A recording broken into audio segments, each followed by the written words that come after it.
السلام علیکم دوستو۔ پاکستان کی سول اور ملٹری قیادت چین کے کئی روزہ دورے کے بعد واپس شاید سفر اپنا اختیار کر چکی ہے جس وقت میں آپ سے مخاطب ہوں۔ اب پہلے تیانجن میں شنگھائی کوآپریشن آرگنائزیشن کی سربراہ کانفرنس ہوئی، اس کے بعد بیجنگ میں 3 ستمبر کو جاپانی ایگریشن کے خلاف فتح کا دن منایا گیا، اور اس میں کوئی 2 درجن سے زائد غیر ملکی مہمانوں کو فوجی پریڈ میں شرکت کی دعوت دی گئی تھی۔ اس میں پاکستان کی فوج کے سربراہ بھی شامل تھے۔ اب ایک تبصرہ سا میں نے ترتیب دیا ہے، ایک تجزیہ کہ کئی دن گزارنے کے بعد بیجنگ میں اور تیانجن میں یہ سوچنے کا ایک مقام ہے کہ پاکستان اس وقت کہاں کھڑا ہے، ہماری سول ملٹری قیادت کے دورہ چین کو کس نظر سے دیکھنا چاہیے۔ یعنی ہمارے وزیر اعظم، نائب وزیر اعظم جو کہ وزیر خارجہ بھی ہیں، اور فوج کے سربراہ عاصم منیر کی ایک ساتھ موجودگی نے کئی لوگوں کو بہت حیران کیا، لیکن اس کے بعد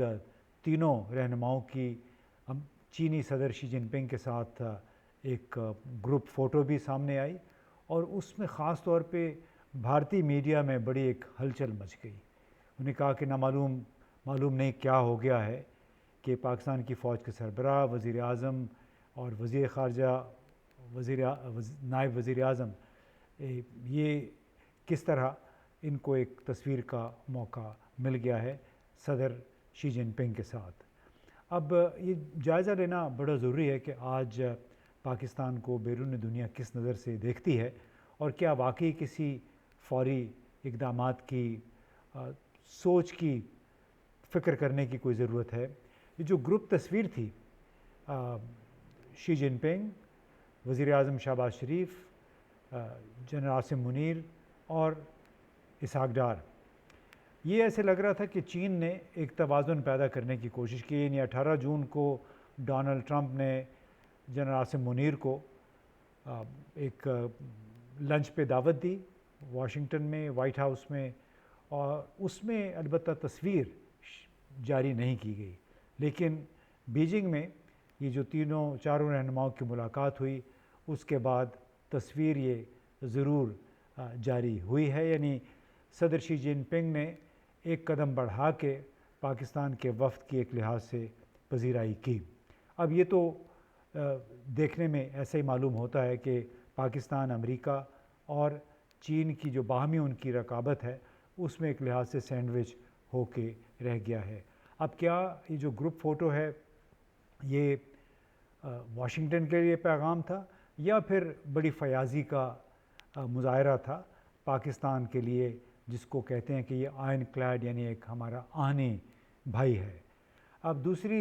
طرف آپ دیکھیں کہ بھارتی ٹیلی ویژن چینلز اور سوشل میڈیا نے وزیر اعظم شہباز شریف کو جس انداز میں جو پروٹوکول دیا گیا، وہ مختلف مواقع پہ جس طرح اکیلے کھڑے نظر آئے، چاہے وہ تیانجن میں تھا یا پھر بیجنگ میں فوجی پریڈ کے موقع پہ تھا، جب وہ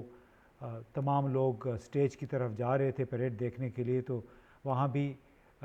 شہباز شریف کافی پیچھے تھے، اور بڑی تیزی میں دیکھا، ویڈیو میں نظر آیا کہ وہ بھاگ کے سامنے آنے کی کوشش کر رہے تھے۔ تو اب سوال یہ کہ یہ تو جتنی بھی اس قسم کی تقریبات ہوتی ہیں، مواقع ہوتے ہیں، اس میں چینی خاص طور پہ پروٹوکول کا بہت خیال رکھتے ہیں، اور انہوں نے باقاعدہ اپنے مہمانوں کو ایک ہدایت دی ہوتی ہے، درخواست کی ہوتی ہے کہ آپ نے اس ترتیب سے چلنا ہے۔ یعنی آپ نے پہلی رو میں ہونا ہے، دوسری لائن میں یا تیسری قطار میں ہونا ہے۔ یہ سارا باقاعدہ لکھا ہوا ان کو پہلے سے بتا دیا جاتا ہے۔ اب ماضی میں جو ہوتا رہا ہے، جو ہم نے بھی دیکھا، جو سابق وزیر اعظم کے ساتھ بھی ہوا، عمران خان کو بھی آپ نے دیکھا تھا، ایک ایس سی او کی کانفرنس تھی، وہ بطور وزیر اعظم تو پہلی رو میں وہ ولادیمیر پوتن یعنی روسی صدر کے ساتھ کھڑے تھے۔ اس موقع پہ بھی شہباز شریف پہلی رو میں کھڑے تھے جب ایس سی او کا اجلاس ہوا، لیکن وہ کافی دور تھے میزبان سے، یعنی صدر شی جن پنگ سے، اور چاہے وہ کانفرنس سے ہوتی تھی ماضی میں یا کوئی بھی سیمینار ہوتا تھا یا دو طرفہ سے طرفہ ملاقاتیں ہوتی، پاکستانیوں کے لیے ہمیشہ پہلی قطار میں سیٹ یا جگہ مختص ہوتی تھی، لیکن اس مرتبہ کچھ یہ کوئی ملا جلا ماحول نظر آیا 31 اگست کو اور یہ پہلی، دوسری، تیسری ستمبر کو، اور آپ کو یہ معلوم ہوگا کیونکہ 26 ممالک کے نمائندے ایس سی او کے میں شرکت کے لیے آئے تھے، اس میں صرف واحد جو فوجی سربراہ تھے وہ میانمار کے جرنیل تھے، اور باقی ممالک سے دور تھے، جس کو صدر مملکت کہتے ہیں، وزرائے اعظم تھے یا پھر ان کے وزرائے خارجہ تھے۔ جو ایس سی او کا اجلاس تھا، اگر آپ غور کریں جو تصویریں بار بار سامنے آ رہی تھیں، ویڈیو یا تصویریں، تو ایس سی او کی تقریب سے آنے والی تصویروں میں صدر ولادیمیر پوتن اور بھارتی وزیر اعظم نریندر مودی نظر آتے رہے، ایک دوسرے کے ساتھ خوش گپیوں میں مصروف تھے، ہاتھ ملا رہے ہیں، کچھ ڈسکس کر رہے ہیں اپنے معاونین کی مدد سے۔ بیجنگ میں ملٹری پریڈ کے موقع پہ جو ہوا، وہاں پہ اسٹیج پہ جس طرح جا رہے تھے تو ایک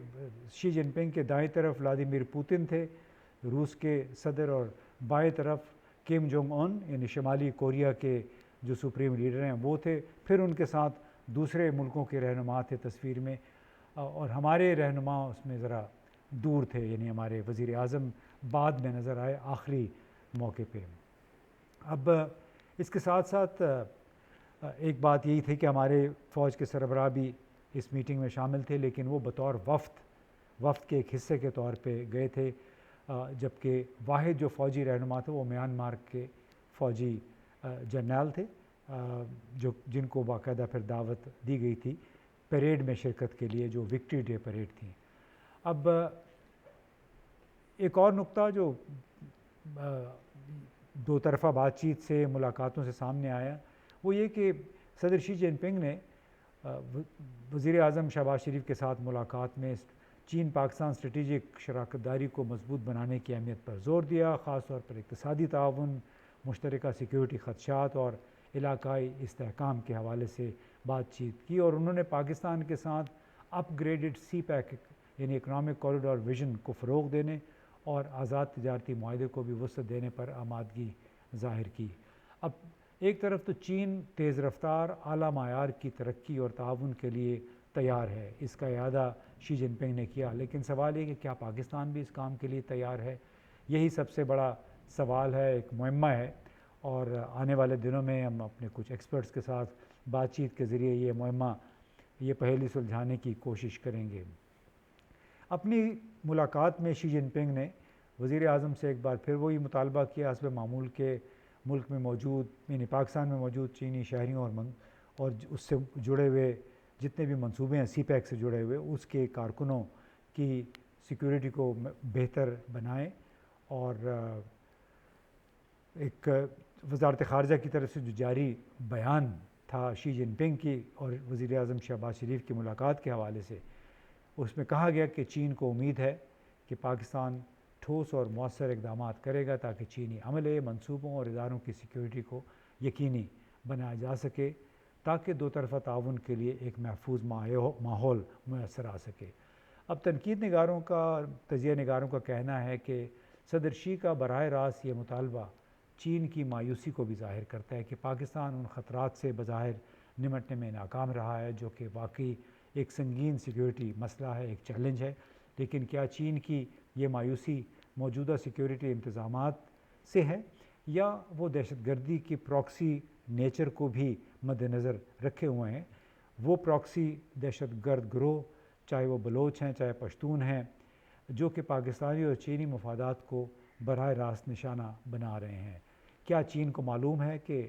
بہرحال یہ گروپ جو ہیں پاکستان کو تو نقصان پہنچا رہے ہیں، لیکن انہوں نے چینی مفادات کو بھی نشانے پر لے رکھا ہے؟ اب صدر شی جن پنگ نے اپنی ملاقات میں ایک بار پھر یہ بھی کہا کہ دونوں فریقوں کو، دونوں ملکوں کو نئی صدی میں ایک مشترکہ مستقبل کے لیے قریب تر کمیونٹی، یعنی باہمی تعلقات کو فروغ دینے کے لیے اس کی تعمیر کو تیز کرنا ہوگا، یعنی اس میں ایکسلریٹڈ ڈیولپمنٹ کا انہوں نے ذکر کیا تاکہ دونوں اقوام کو فائدہ پہنچے اور وسیع تر خطے کے لیے بھی وہ ایک مثال قائم ہو سکے۔ اب ایک اور سوال جو پاکستان کے حوالے سے ناقدین اٹھاتے ہیں کہ چین نے پاکستان کو ان 75 ممالک کی فہرست میں شامل کیوں نہیں کیا جن کے لیے چین نے ویزا فری سفر کی اجازت دی ہے، یعنی وہ ممالک جن کے شہری چین بغیر ویزے کے بیجنگ یا کسی بھی شہر آ سکتے ہیں۔ پاکستان اس فہرست میں شامل نہیں ہے اور نہ ہی اس کے شہریوں کو ویزا آن ارائیول کی سہولت دی جاتی ہے۔ ابھی تک واضح نہیں ہوا کہ آخر پاکستان، جس کو کہتے ہیں کہ ہم آہنی ٹائم ٹیسٹڈ دوست ہیں ایک دوسرے کے، کہ اس کے شہریوں کے لیے اس قسم کی سہولت کیوں موجود نہیں ہے۔ اس سے بہت بڑے سوالات اس سے جنم لیتے ہیں کہ کیا پاکستان اور چین کے جو دو طرفہ تعلقات ہیں ایک بڑے نازک موڑ پہ ہیں، ایک ایسی صورتحال میں ہیں جہاں خاص طور پہ چین بڑے پھونک پھونک کے اپنے قدم اٹھا رہا ہے جہاں تک پاکستان کے ساتھ تعلقات کا تعلق ہے۔ کیا چین ایک کمزور حکمرانی والے پاکستان، یعنی پور گورننس کے تحت جو پاکستان ہے، اور اس کے ساتھ اس نے تعلقات کو ڈاؤن گریڈ کیا ہے، اور کیا پاکستان کے جو بڑھتے ہوئے تعلقات ہیں امریکہ کے ساتھ اس کو بھی وہ شک کی نظر سے دیکھ رہا ہے؟ اگر ایسا نہیں ہے تو پھر ML1 ایک پروجیکٹ تھا، یعنی کراچی سے پشاور تک نئی ریلوے لائن بچنی تھی، وہ پھر کم ہوتے ہوتے کراچی سے حیدرآباد تک رہ گئی، لیکن اس حوالے سے بھی گفتگو جو ہے وہ فی الحال کہیں ریڈار پہ نظر نہیں آتی ہے جب فریقین ملتے ہیں۔ تو ہو سکتا ہے میں غلط ہوں، لیکن بحیثیت مجموعی جو سوالات اٹھ رہے ہیں وہ یہی ہیں کہ کیا پاکستان اور چین کے تعلقات ایک بڑے نازک موڑ پہ ہیں، ایک ایسے صورتحال میں جب کہ دنیا بھر ایک تلاطم کا شکار ہے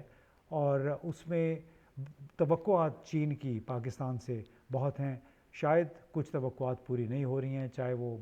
بجلی کے منصوبے ہوں، چاہے ترقیاتی منصوبے جو سی پیک کے تحت ان کی تکمیل کی رفتار